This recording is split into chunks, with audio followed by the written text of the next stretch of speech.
everybody. My name is Alan, and on behalf of the crew, I'd like to welcome you to another edition of Bridging Heaven and Earth. You know, when I was driving over here to do the show tonight, I was listening to the radio, I was listening to a music station, and they broke in with a news bulletin. The news bulletin was that the United States overseas in different countries are on the highest terrorist alert that they have short of war or whatever the classification is. And I just thought, you know, here we go again. I mean, here it is that there is an experience of love. There is an experience of the connection between us all. There is an experience of what we call the oneness, of that truth that lies within us and connects us all, because it's all really what we are. It's that experience of love that we all can have. And yet somehow, as we go around our day-to-day lives, what we see more of and what people seem to recognize more of is that separation. I mean, I wrote the screenplay once, and in the screenplay it was that if everybody in Israel and all the neighboring Arab countries all got amnesia at the same time, do you think they know who they hated? Do you think they know who to fight, who to kill, who to strap a bomb to and blow up, whose jets to drop where? Would anybody know that? Do little children come into this world and come in with that kind of hate, with that level of terrorism, with that level of disregard for their life and others? No, it just doesn't work that way. So what do we do from the time where those incredible children coming in with a joy to be alive, with a joy to be in this potentially Garden of Eden, and evolve into a terrorist, evolve into a country that makes state-sponsored terrorism on all the world? How does that happen? And whatever way it happens, there are theories and theories and theories about how it happens. But it's our job to bring that consciousness of that connection, of that light, of that love into as many places in this world, in ourselves, that we can. That is the job of anybody watching this show tonight. To spread, because people wouldn't watch this show if they weren't interested to some extent, unless they were my parents, or somebody who would watch it because of a relationship. But anybody, mostly anybody who's watching this show, is watching it because they want to know more about the experience of love. And don't we all think it's time that terrorism, individually, collectively, the separations, the countries, the different races and religions, all the things that we used to separate us, finally comes to an end. And tonight, again, because that's what Bridging Heaven and Earth is about, this is what this show is about. It is dedicated to that experience. It is dedicated to bringing people, to everyone in the world who have that experience, who want to share that experience. And we have people with us tonight whose lives, again, are dedicated to spreading the love, to experiencing the love and spreading the love. We have Adrienne with us tonight. She's an internationally known author. She's a speaker. She's a leader of the transformational movement. She's the author of 7 books that are translated into 14 or 15 languages already. And we were talking earlier, probably in sum total of books have sold over 1 million. And every one, in one way or another, is about that consciousness raising, about that love, about that experience into the light. Her 2 books, the 2 more recent books, A Purpose of Your Life and Find Your Purpose, Change Your Life. She's also the co-author with James Redfield of the experimental guides for the Celestine Prophecy and the 10th Insight. And we all know, how extraordinary those books were and how they helped change the world. She's been on the Oprah show. Her books have been on the New York Times bestseller list. But more important is that she wants to know love and share love. And that's why she's here. That's why she's on this show. That's why she writes these books. And we have with us an old friend of the show, who I'm sure people who've watched the show often have seen, Sudama. He's a friend of ours. He's just very supportive of the show. Will come on whenever we need him to come on, whenever that's the right fit for the show. He's a master musician. You've seen him play on the show the Didgeridoo, flutes, guitars, sitars. Tonight he's going to be playing flutes and guitars and singing. He's going to be singing, I'm not sure if they're both on his CDs, but he has a CD out. His personal CD is Sudama, and his band is called Dreamtime Continuum. We're just honored, again, to have Carol and Sudama with us to share their love in their way. And that's really what it's about. And really, for all of us, it's got to be time. Well, whatever we're doing that's causing us to feel separation, there is a better way to feel. When we don't feel that separation, there's an incredible joy and incredible love in walking on this earth, in sharing that love with so many people who do want to experience it that way. So as we normally do at this time, please join me in a short meditation, and then we'll be joined with Carol and Sudama. And again, there's a chance to really go deeper, to know more, to experience more, and to let that love flow. So please join me.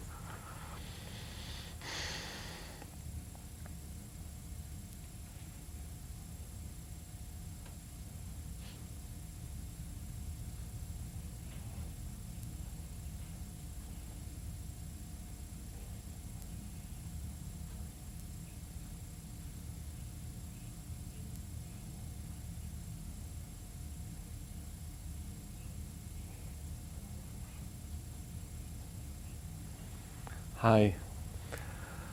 So I think we're going to start the show tonight with Sudama doing a new song of his. It's written in the last 3 or 4 months, I think, Green Evolution. It's written and performed by Sudama. And listen, I mean, we tape the show in the United States and California. There's this energy crisis, all the insanity going on around that. And this is what he was moved to do, to explore that part of the separation, that part of the insanity. So Sudama.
They say that in California there's no power.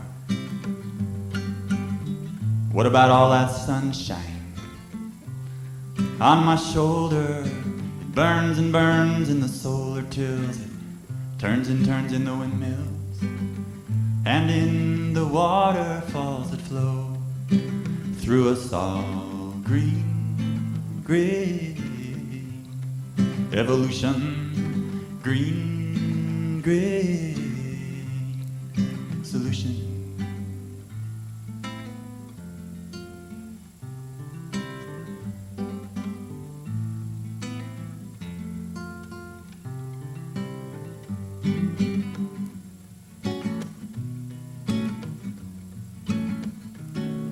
Cause we're caught in the grip of a collective trip of nuclear and fossil fuel. Immaculate deception. It seems like we've all been fooled. But look at what they've done to California. Took the money and run, can't afford you. Solar power to the highest bidder, so they got their bonus just a little bit quicker. Get off the grid, take a solar shower. Tell them we don't need their power.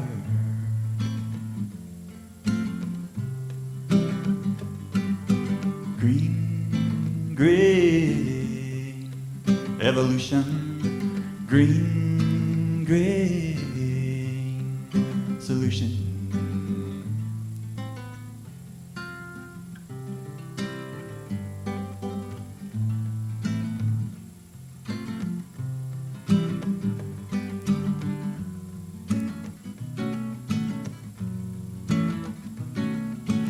Fission, fusion, so confusing. No more nuclear power, please be using. Coal and oil are the wrong track. Let's get rid of all the smokestacks. The power is everywhere. Nikola Tesla got it right out of the air. 0 point revelation. Tomorrow's celebration.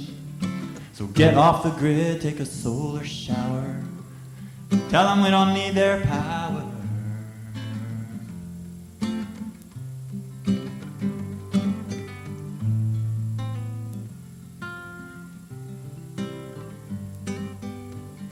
They say that in California there's no power. What about all that sunshine on my shoulder? It burns and burns in the solar tills. It turns and turns in the windmills and in the waterfalls that flow through us all. Green, gray, evolution. Green, gray, solution. Green, gray, evolution. Green, gray, solution.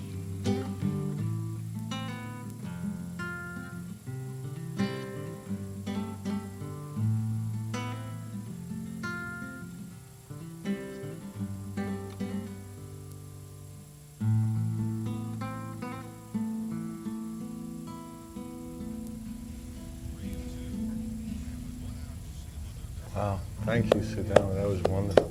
Thank you. Wow. Wow, that was fantastic. So, yeah, we're on the set with Carol. Welcome. Thank you. That was wonderful. Yeah, wasn't that I love beautiful? that. Yeah, Yeah. I love having the music. Yeah, yeah. We found that, to start it off with music and then somewhere in the middle to have that music really Sets adds a the lot tone. to it. Yeah. Very good. So in your books, you talk a lot about like synchronicity and intuition, and how would you describe that, and how do people get more in touch with that and live their lives more? Right. in I that? get that question quite a bit about synchronicity. I like to think of it as a coincidence where two or more events come together and you can't quite figure out why, but you have this sense, because you get kind of excited about it, that something is going on that's greater than what you can imagine, or something that beyond what you would have planned. It works out even better. There was an example. I had a class the other day, and there was a man in there who works actually for the power, PG&E.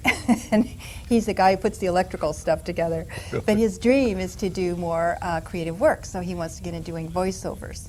And so he went to his 30th high school reunion, and he was talking to an old, high school friend there, and he said, yeah, I really want to get into doing voiceovers. And the guy said, oh, I work at KQED, and I'm looking for somebody to do voiceovers. Wow. So that's a kind of Yeah, synchronicity really. where he's thinking about something, and then it actually, some event happens that stimulates it further, takes the idea further. And how do we get so that those things start to happen more in our lives? That our intuition seems to move us. That Right. we're more. I think you talk about being in the flow and things like that. Right, being in the flow, definitely. I like to think of this whole idea of life purpose as a journey and a flow rather than an end result. And well, I think when you start paying attention to these synchronicities, to these so-called coincidences, that you begin to see them more, even little ones. I mean, if you see a license plate that means something to you or has some kind of a message, you begin to look for them. And I think you start seeing them more. And then, you don't always know what they mean right away. So I think you have to understand that. But if you begin to open up to the idea that there is something going on that you may not understand with your logical mind, you begin to see them more. So it's really important to have an open mind. Almost a sense of wonder. Right, exactly. Wonder, awe, and questioning. And what I found is really helpful is to really kind of put yourself on assignment. I have a friend that I have studied like a lab rat. She's very, very interesting to me. And what I started really noticing about her, she went from one career to another, and it happened sort of effortlessly because she was following synchronicities. And at one point I said to her, she's in my book and I talk about her, she was a real estate agent and she got into being a travel writer. And I said, Corey, how do you have these things happen to you? It just flows along and an opportunity opens up. And she said, I put myself on assignment. For example, at one point she got into writing, which is, a pretty hard field to get into, travel writing. And she at one point wanted to do more presentation work, but she didn't know how to handle audio-visual equipment. And so she happened to be going to Hawaii on the airplane, and she sat next to this man who was putting his equipment up overhead. He was a professional speaker, and he had all the audio-visual equipment she could ever want to learn about in the overhead bin, and he had 4 hours to explain it to her And for free. the flight was delayed. So like again, it was a synchronicity. She couldn't Right. have planned that, and yet it fed right into what her question was. So it's very important to have a clear question, and then sooner or later, And what would be, you're going to what get have an been answer. her question, that she wanted to do this Her- thing and she needed yeah. certain skills that Yeah, weren't... it was a simple, clear thought that she wanted to learn more about audio-visual equipment. And there And it she was. kept an open mind. She didn't know how that was going to happen. Right. And as it turned out, probably she thought to open up to her seatmate. I mean, a lot of times we don't even talk to the people we're sitting next to for the whole flight. And we hope they don't And, talk you know, to at the us. end of it, you think, oh, that was a Thank great God connection. They didn't say it. No, I have a tendency to be a misanthrope in those kind of situations. Right, I know, we do. We just see, and so a lot of times if our personality type is to be aloof or to be in our own world and we don't want any distractions, we may miss out on the synchronicity. So it helps to be a little bit more open. And how do we develop this openness? For my own sake, next time I fly. You want some Right. tips on Yeah, this? give me a few tips here, will you? Well, let's see, you make eye contact. Really? Yeah, you have to. Oh my God. Yeah. What Well, else? Something easier. it's No, an attitude. I think it's an attitude that life is kind of a trip, and you never know what's going to happen or who you're going to meet. And just, to be yourself, really. I mean, you don't have to go overtly. Hi! When I was writing the stuff on the Celestine... Are you my secret? Exactly. When I was writing the workbook on the Celestine Prophecy, I was doing all these workshops with people. This man came up, one of the students came up to me in the class, and he says, in the Celestine Prophecy, the man is the protagonist in the novel is always going around and asking questions about what he should do next, and opening up to people and looking for messages. That was what the book was about a lot. And this one man said to me, well, he said, I was at the airport the other day and I saw this woman I really wanted to get to meet, so I went up and I said to her, I think you have a message for me. And she just like backed away, like, Right. get out of my Yeah, face. the message is if you take a step closer, I'm going to call Right. the police. You can be That's open, but you can be too open too. That's so, right. So to find the balance is... Find a balance, yes. Be open, but you don't have to be too assertive about it. Be Push hysterical. people There's a out. difference between Yeah. being open and Freak people hysterical. out. Right.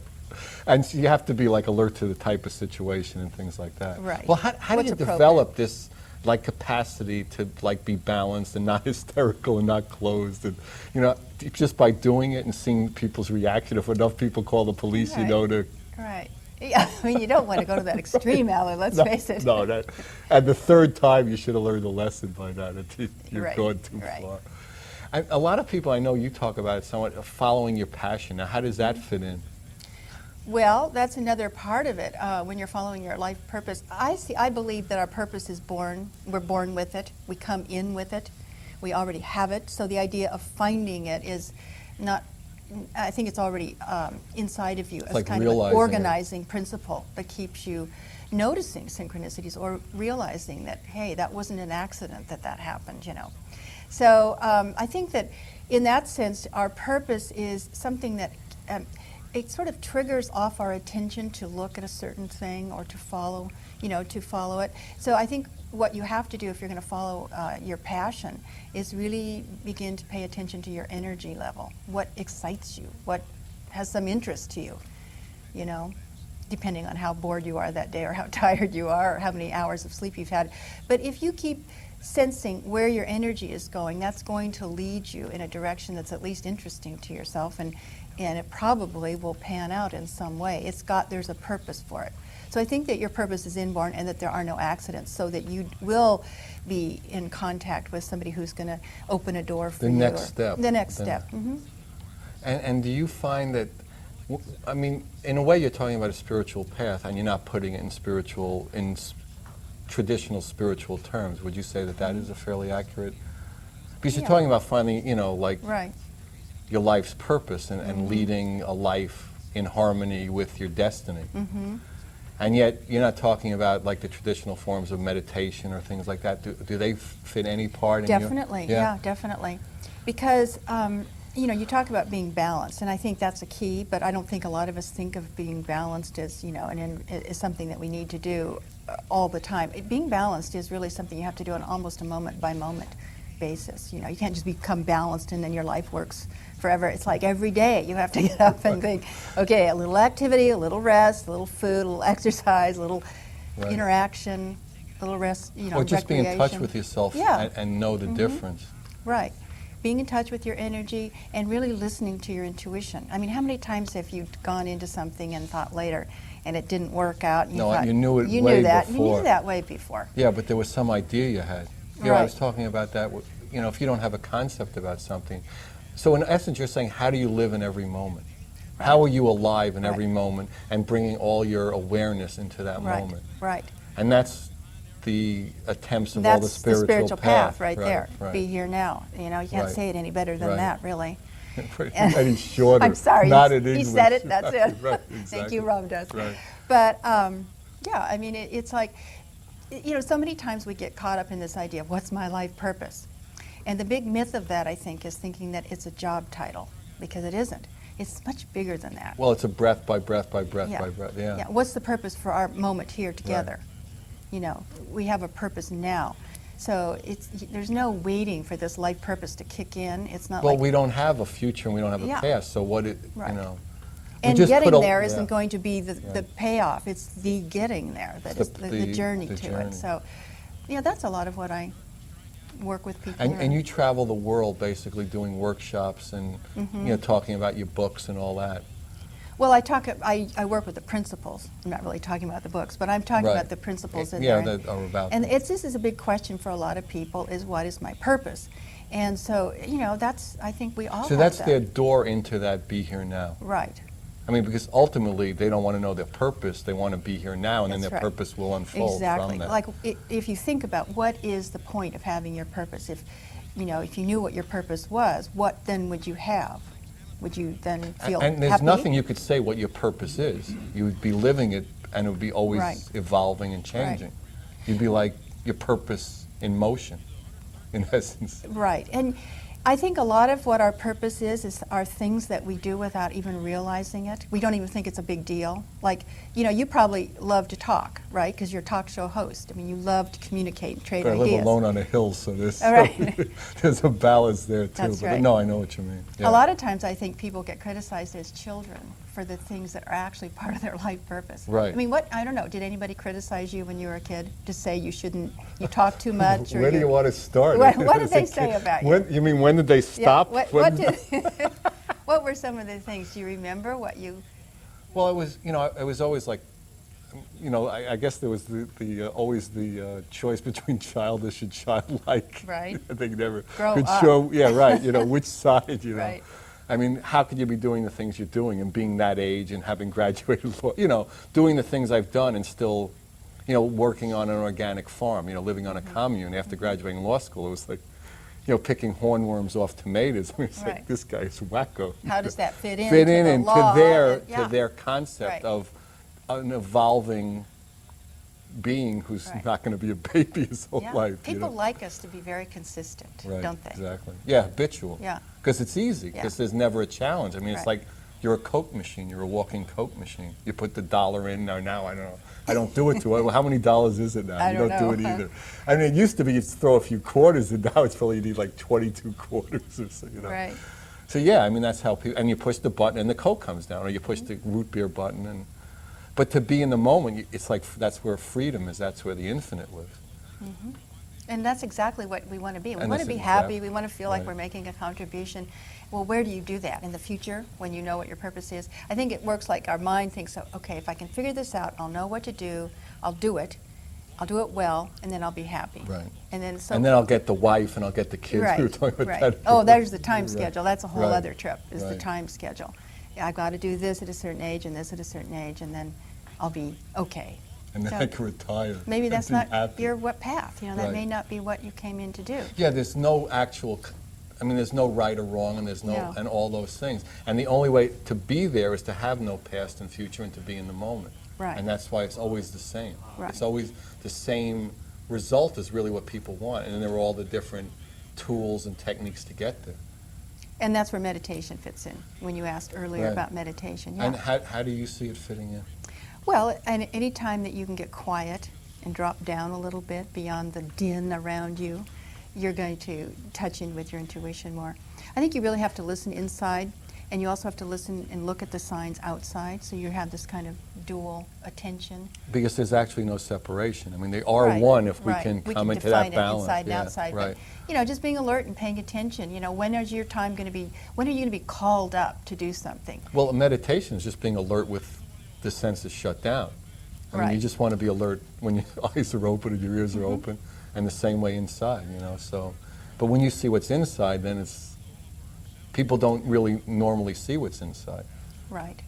And We're that's too why busy meditation- pleasing everybody else, so Right. we look good. Now, how do you think that we develop that? You know, that's so important to us. Just the two things you mentioned. You know, you look marvelous, and you know, and pleasing other people. Mm-hmm. How do we start doing that?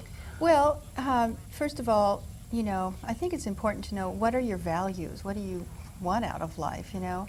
And where are you at what stage are you at? But don't people just want to be happy and they don't really know it? I mean, they think they want to, like you said, married and rich Right. and big car Right. and, you know, little kid, big car, little kid. Yeah, But really, they want to be happy and feel good. that's right.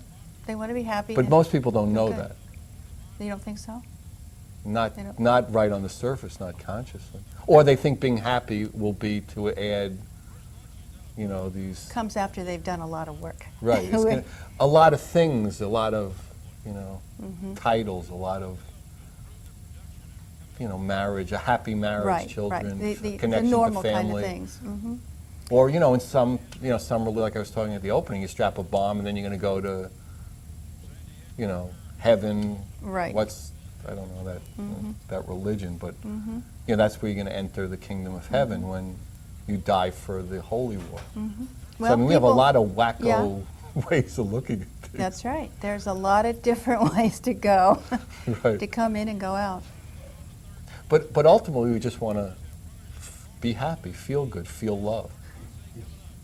Right, I suppose so. But I wonder about the people with the bomb strapped on them. Well, I mean, what what did do you they want? want? What do they really want? I Well, can't is that presume to know what confusion? they're after there. Well, wouldn't you say it's some like disharmony in that, you know, root experience? That's the way they're going to find that Right. love that they're seeking. Everybody wants to seek that love and feels somehow because that's what they're made of. Or Right. however you describe It's it. an interest. I mean, I don't know what the answer So you want to is on study these them things. like you want to study Yeah, them? you know, You might have to hang around in different circles. I have my idea of what I think is driving them, but I Go don't know ahead, what tell me. motivates We you. gotta I don't know. What's your idea? I gave mine. Yeah. What do you I think? don't know, Alan. I really can't say what it is, what drives people to do these kinds of things. It's more, it must be some sort of they are attached to an idea, and they're attached to an ideal, and somehow they're disconnected from the consequences of what they're actually planning to do. I don't know any other Right. way to say it than that. It's inexplicable, but, you know, it happens, and you It's can't say it's not part of the human experience. I mean, Not unless you know. Yeah, there's right, a you wanna- range here, you know. I think of the Absolutely. Earth really as a theme park. It's like you Yeah, I come call here it an and you take your experiment. I chances. call it an It's kind of, I great don't think that's a experiment. very spiritual point of view, but that's Which what one, I the theme think. park? Yeah, think that's it's what pretty I've come good. up with lately. All right, well, let's see what Sudama is going to come up with for this second set. Sudama is going to perform a song that he has written. It's called Buddha's Blues, and you know, you heard the first one, so you know how good he is. So, Sudama.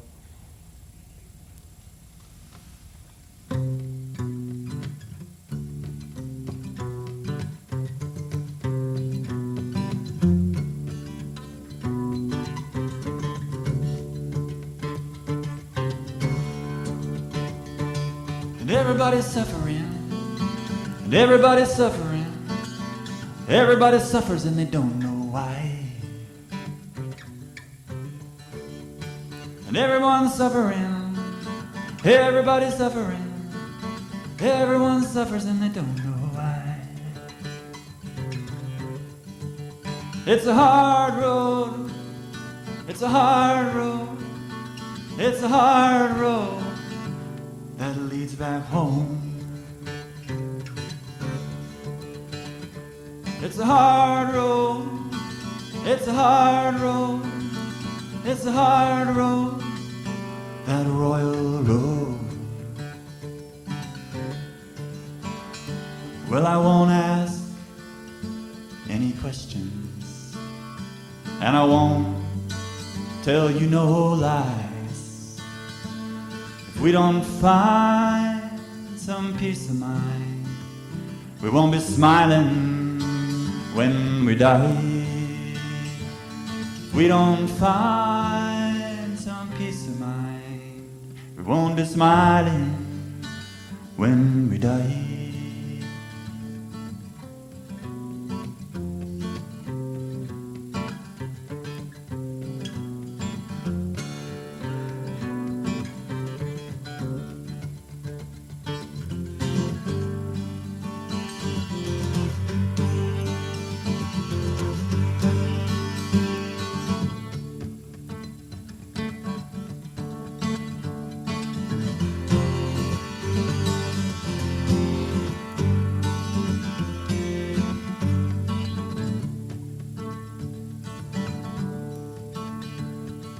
Gate gate parasangate bodhishwa.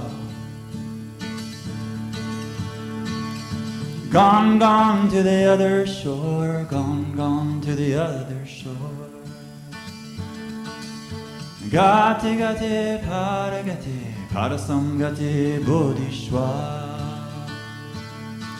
It's a hard road, it's a hard road. It's a hard road that leads back home. It's a hard road, it's a hard road, it's a hard road, that royal road. And everybody's suffering, and everybody's suffering. Everybody suffers and they don't know why. And everyone's suffering. Everybody's suffering. Everyone suffers when a man can't cry.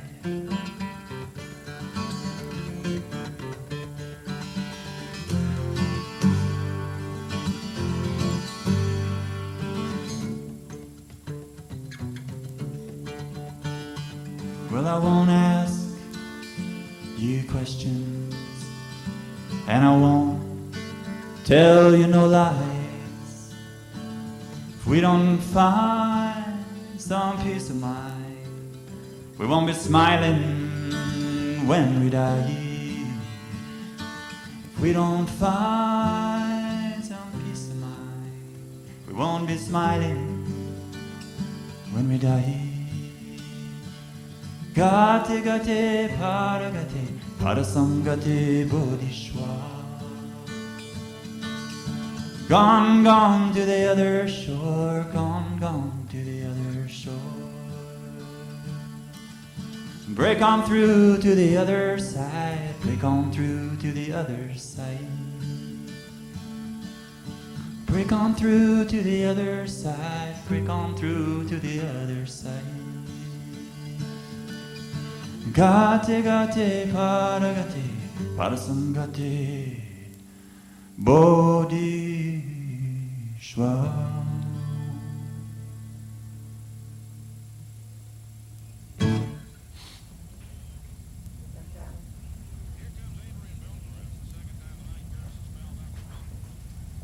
Wow, that was beautiful. Thank you, Sudama. Thank you. So we're back on the set with Carol. So I guess we both agree that it's better if we have the experience of harmony rather than disharmony and passion and love. What tools would you suggest that people can do on a daily basis that can really help them have that experience? Well, on a daily basis, I think it's important before you get out of bed to kind of think how you want your day to go. Set an intention, think about what you can, what's on the back of your mind. Is there something you need to follow through on? And, it's basically to have the idea that you want to enjoy your life that day. And in what I've read and really studied, it seems to me that the best way is to focus on what you want rather than what you don't want. A lot of times we get out and we get so bound up in what we don't want that we start attracting more of that into our lives. So, I'm sure you've heard of the law of attraction, where things are attracted into your life according to what you're emanating out, what you're putting out there. So, if you want to if you want good things to come into your life, then it behooves you to start opening up and putting out, being the kind of person that you would like to have other people be around you. So, these are all simple, kind of very basic spiritual ideas. But it's like the golden rule, do unto others. That's in every spiritual tradition. So we can do that on a daily basis. It's very simple, some of these things. Staying in the flow. I like to use the acronym of FLOW, F-L-O-W, because it's easy for me to remember when I get in a place where I'm, kind of forget what I'm supposed to be doing. In flow, it occurred to me one day, I was working with this woman who was an actress, wanted to be an actress in LA, and I asked her, she was trying to write an affirmation, and instead of saying, I am an actress, most affirmations are very positive, I am now a successful actress. Well, she couldn't quite believe in that. It somehow didn't feel right. So I said, well, you're going to auditions, you're studying acting, you have friends in acting, you're showing up. Can you say that you are now in the flow of your acting career? And she's, oh yeah, that was okay. So I started thinking about this whole word flow, and that flow state that, athletes get there, they get into this zone where everything is in a timeless state. That's a sign when you're on your life purpose. I had this actually, now that I'm thinking of it, my grandson was born last week, and a bunch of friends were all in the hospital room with my daughter and her husband, and we were just there for like 12 or 15 hours. And it was that flow state, because it was like I wasn't reading a book, I wasn't bored, I was just sort of being there. And it was fabulous. And nothing was going on. Nothing was going on. Her labor was progressing and so on and so forth, but it was like nobody wanted to leave. There was no time and space. We weren't aware of the perfect time. where you were. Yeah, we were perfect where we were. And it was really one of those magical times, and I was thinking, now why is this happening like this? And I think you can't help overlook the fact that it is an important time of life coming, it's one of those momentous occasions. But it's only our illusion of thinking that. That's like the next breath is a momentous Right, otherwise I could think I'm in a hospital room, so what, Right. But it was just wonderful. We all felt it too. So being in that flow, I like to go back to that and remember that, because when you're in the flow, the F, I like to remind people to have fun.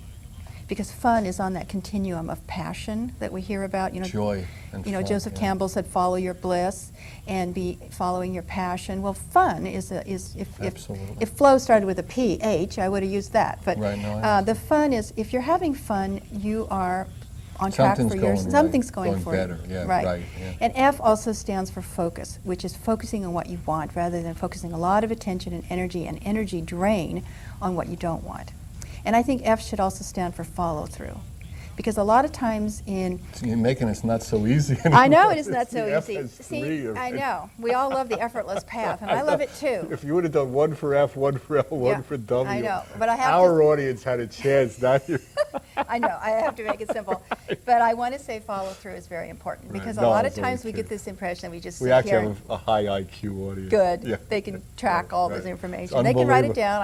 I like to take notes myself. They tape all the shows so they can go back and forth. Right. Go ahead. So you can do all the F's you want. F is there with follow through. And the F word I used to use growing up, which got me in trouble, we'll leave out. We'll leave that out for now. Okay. And L, of course, what is L? Love. Right. Do what you love and love what you do. For example, I had a woman who told me, I said this in a class, and she said she used to hate paying her bills until she moved her desk over underneath the window where she had a view, and then she liked paying her bills. I was going to say, if you went all in alone, because I don't mind paying them, but I don't exactly love it. Right. I don't think she mine's loved under it, a window. But if you can at least like it, right. No, at least it's a you're lot putting out better. a better Right. idea. Okay. So like what you do. I mean, if you're doing stuff you don't like, then ask yourself, why am I doing this? I mean, there may be a very good reason, and if you justify it, but sometimes we just accept things and we don't ask ourselves, it's habitual, do I love it? Yeah, right, exactly. You want to watch the habitual activities, because that's a killer for your life purpose. You just are wasting a lot of time you're a machine, and you're not a human being. Right, and you just find out why are you doing it. So L is really for love, and it's also for listen to your intuition. Listen, because you're getting information all the time. Are you listening to it? It's always available. Right. And so I'll just stop there with L. 2 L's. Yeah, I think that's enough. 3 or 4 L's and 2. Go ahead.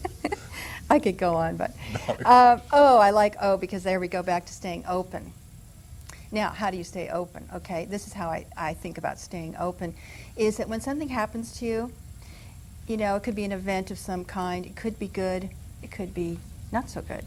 So you never The way really we know. define it. Right. So to Right. be open, if you keep the idea that something could be good, you don't know what's going to, you know, what it's going to come out of it. So at least be open to having an opportunity there. Even if it looks like an obstacle. I find that obstacles can be very interesting, and they can actually force you to do something that you really need to do, but you It wouldn't forces do it you out of your habit out of your pattern. comfort zone. Right. Exactly. One time, well, I started writing books actually because I needed to make more money, and it forced me to be, because I was doing I used to do, well, I still do consultations with numerology. I'm a numerologist. And there was a point where I needed to make more money and supplement my income. And the thought came to me, maybe I could help someone write a book. And that developed a whole new strain for me, a whole new career. And it's only one step at a time. So you Yeah. start off with the thought that I could help somebody, and then you start writing. And then And by you the get end a of the book. day, I had a lead to help somebody write a book, and I actually did ghost write a book, and that gave me the confidence to keep writing. So it wasn't because I needed the money, not because I thought I need a new career. So I think necessity is a big help a lot of times. You know, it's interesting, but I think as we develop a subtlety in it, it takes less of a traumatic act to move us. Right, it So we does. want to develop so it doesn't take, you know, that we're on the, you know. Right. we're I on- consider this the benefits of age, personally. Right, you think it's And age? experience. You don't think wisdom could come without Well, age? yeah. Well, perhaps. Maybe not, I don't know. I know a lot of really smart young people. I do too. I Right. think, yeah, they're getting They're smarter, getting don't smart, they? they're coming really in getting smarter. smarter. Yeah, they don't have to go Right. for 40 or 50 years to go over Right. the dopey things Right. we did, which is good. I mean, Yeah. we need that happening. Okay, So- so open and Open obstacles and opportunity. Okay, you never know. If something looks bad, give it a chance because it may have some nugget in there. And the last letter is W in flow, Flow. And W to me is being willing to do whatever it takes. I mean, to start this show, you had to do whatever it took to gear up to get into this field, right? Well, you start setting up. It takes Yeah. it, but it always Right. takes. I mean, it always takes a certain amount in a physical form Mm-hmm. of what we call energy or effort to do anything. Right. So you have to be willing to move yourself into a new spot and follow up And be on grateful. things. You know, I mean, if each step is fun and beautiful and joyous, and then You're having fun no Fun matter what joy, right, happens, exactly. no matter what the there's end no result result, is. right? It's what's the purpose now. And I like also the idea of just wondering at life. I mean, life is just, it's a wonder. I mean, every Yeah, day you never absolutely. know what's going to happen I every mean, day. the thing we talk about a lot on the show is we're hurtling through space on a ball. I Mm-hmm. mean, you know, what's reasonable? Right. I mean, the whole thing, you know, that we have to show, and we're, you know, like gravity, but we're hurtling through space on a ball at Right. a zillion miles an I know. hour. I mean, so the whole thing is unreasonable. Right. So when we get into this, you know, it's not reasonable. It's like, in what context? Right. You know, it's- That's where uncommon sense comes in. You see, Right. so common sense is kind of the habitual thinking, which serves us a lot of the time. But the really great moments in our lives really are something we probably did that was uncommon sense, and we did it anyway against what, you know. And we can were reach a told. point where we don't have the barriers of that habitualness. You know what I mean? Because Mm-hmm. we've had a momentum of being in so many moments in a row Right. that we're not habitual in a Right. sense. Mhm. And that's, you know, and that's where like love and real freedom come in for people. Mm-hmm. And that comes from following what your passion is and investigating things, because how else are you going to know what your purpose is if you don't go off down some roads and check things out? That's Yeah, what I've done. We you talked know. earlier about Don Juan books, follow a path with heart and follow it to its Right. end. It doesn't matter almost what path, Right. as long as it has heart. Just For you, follow it. heart Yeah, for you. Right. So we solved all the life's problems. Now what So- are we going to do? Oh my God. You have any other words? Any other words? You got Any flow? acronyms? Yeah, you must have another acronym. No? Not really. I like flow a lot, so I use that. But you know, I'm always talking about all of these concepts. So, you know, I like to work with people who have specific problems, because it's within that specific problem that the answer lies. It's really whatever is up for you right now, what catches your attention, is where you're supposed to be focusing. And so you really want to work with the specific questions, and then you can look at it. Well, I've learned this working with people, actually. People would say, you know, they would come with questions like, well, should I move to Colorado or should I move to Denmark? I mean, you know, what? And they would have these questions. They would come to a crossroads. And instead of getting caught up in the either or, I think whenever you have a kind of black or white either or perspective, you're probably in trouble. Right. Neither one of them is going to be right. Right. Is It in my can't be. estimation. Right, yeah. And I think we do that in order to keep ourselves safe, so that we don't have to do anything till we figure it out. And we never figure it out. So there's always a third option or fourth option in there. So what I started doing with people in this sense was to try to get and elicit from them, what is it that you would like to have if you did move to Denmark? What are you looking for there? You know, I want to be close to nature, I want a new, culture. What is it that would excite you? And then begin to focus your attention on that kind of, and make an affirmation out of that, instead of staying in the question, which you can do too. I mean, there's another whole path to go there.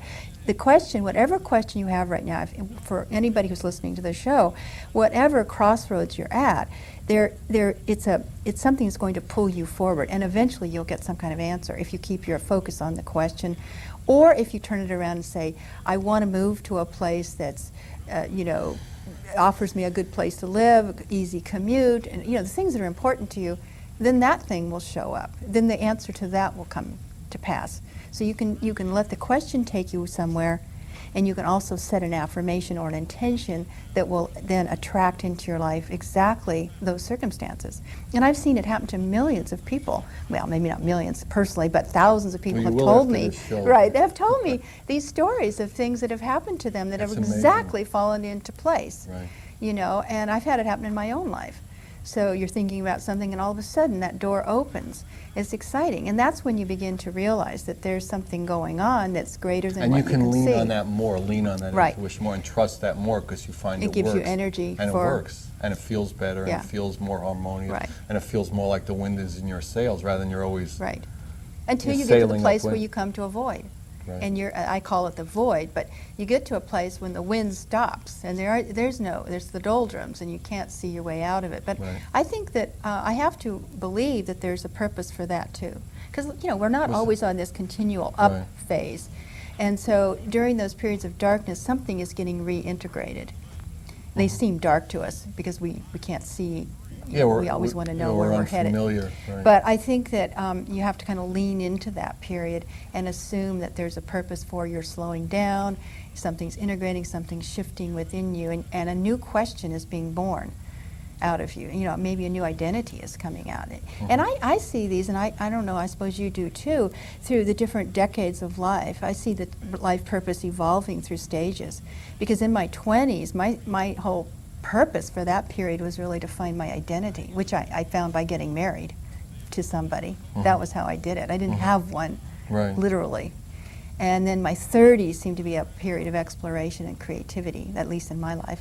The 40s were a real difficult period. Now, of course, I can tie these into the numerology of it too, and look at that quality. But each decade has seemed as if But it had can a other different people do, piece. like, flip-flop the decades, kind of?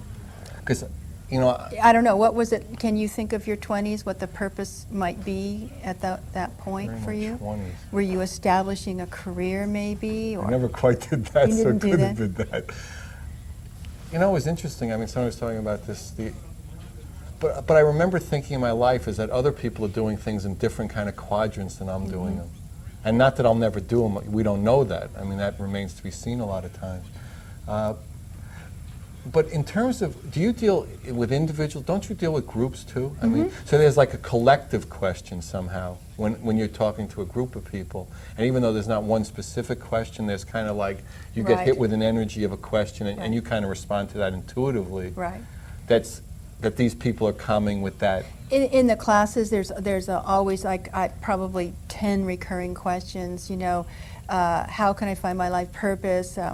Relationships, money, sex. Right? Yeah, mostly around purpose and how to find that. Because that's what you'll What can draw I to do? you. Yeah. How can I develop it? What if I can't ever find it? Is there one for everybody? I've actually started asking people, if you did know your life purpose, how would you feel? And I found there's a lot of fear around it. If God came down and said, this is your life purpose, it seems like a lot of people felt like they couldn't live up to it, or what if it wasn't the right one? You think if God told you, you'd think it would be the right one. But I got a lot of fears. Well, not if you're in a momentum going in a certain direction and this, oh my God, now I actually got to do this. Yeah, exactly. Oh now God. I have to do it. This Now I is have to live up to this. Right. This is, you know. So. Yeah, I could bluff until now. Right. If I don't know what it is, then I can't be held accountable, right? But if I know what it is, then I have to do it. There's no standard to hold me to. Right. So don't tell me what it is, because then I won't have to actually do it. Right. So there's a lot of insecurity around it. But you know what? That's what we came here to do. We all came here to do something, and to manifest that experience. To create, to love, to be compassionate. I mean, the basic things. We all have the same purpose in some ways. Exactly. You know, and to create, to complete some karma with somebody in our family, maybe, or somebody we meet along the way. We have contracts with people to meet certain people at certain times. Have you felt that when absolutely. you've been introduced to just exactly the right person? It's always perfect as you're moving through. Right, I really feel that. I was saying to somebody earlier today that faith is you'll get what you need when you need it, not what you want when you want it. Right. So you can walk as if somebody's holding up your bike from the back. So you know you're free. Right. And you're not walking in fear that you won't get what you need. And that, is very liberating, when people start to have that. And it is just by continually trusting that intuition and building up that momentum and building up that faith. And that's, what you do in all the workshops. And, all the guests from different spokes of the wheel are basically, because somehow the show gets people who that's their intention. And I think it's good not to have all the answers, because then you're open to discovering something that you wouldn't even have had a question for. So, it's good to not know things, and it's good to be able to live in uncertainty when you're on the spiritual path, because if you have it all figured out, you're going to be shut down, I think. You're going to just be a little too arrogant, probably, and so it's better to be more like open to whatever's coming, but willing to do whatever it takes to move in a direction that has some heart for you. And you find that once people get to talking about it, it's just like shining light on the darkness. It's true. I think people just talking about things sometimes come up with their own answers, and sometimes it's interesting because there's no one answer, there's no one truth. And sometimes when a person's feeling like, I remember one woman I talk about in the book, Mary, she wanted to start a new career, but she couldn't get it going. And so she had to make money because of, she was a single mother. So her decision was to give up on the job or the career that she really had a lot of heart for. And she decided to give all her energy to the job that she had as a marketing director somewhere. She really hated this job. So, that happens so often. So this was a case where she turned toward the job. She literally turned herself toward it, gave all of her attention to it, was there, forgot the other one, and within about 3 weeks, her whole life changed for the positive. Somebody moved and she got another position in the company which she really liked more, was more suited to her. She got a company car. She tripled her salary. And she was there for 3 more years. She was totally happy. Really? And later, she went into business for herself, but in a totally different vein. She started doing research for lawyers, but she was self-employed for this. Hanging around with lawyers is always and she loved it, and it was so different. And I said, well, so what happened to the original job, the original career? She wanted to do counseling with children around money to strengthen their understanding of how to handle money. And she said, you know what, I don't think I was emotionally ready to do that. Right, so the universe didn't let her proceed in that direction. So the wisdom was to let it go, surrender, and give heart to what was happening, and then new things happened along that path. Your cup is bigger, so you can take more in. So there's no one answer to how to segue into the next thing, but the best answer, I think, is just to be alert to how you're feeling, what's happening, and go with it. Use your intuition and give it your best shot. Wow. Okay. Well, I think again we're coming to the end of the show. I know these shows go really fast. So I just want to, just thank you all for coming, and thank Carol and Sudama for the incredible, experiences and all their life's work that they brought into, sharing with you and coming. I mean, Carol came all the way from the Berkeley area just to be on the show. She came in today and is flying out tomorrow, and just thanks for all your information and all your help and everything. If you need any information about Carol or Sudama, about their books, the CDs, where they are. Alan, 805-687-2053. Also, we've been getting a lot of calls about the Bridging Heaven and Earth Foundation. If you want any information about that, same number. We'll give you all the information. Thank you. God bless you. Come again. We love you. Good night. Thank you.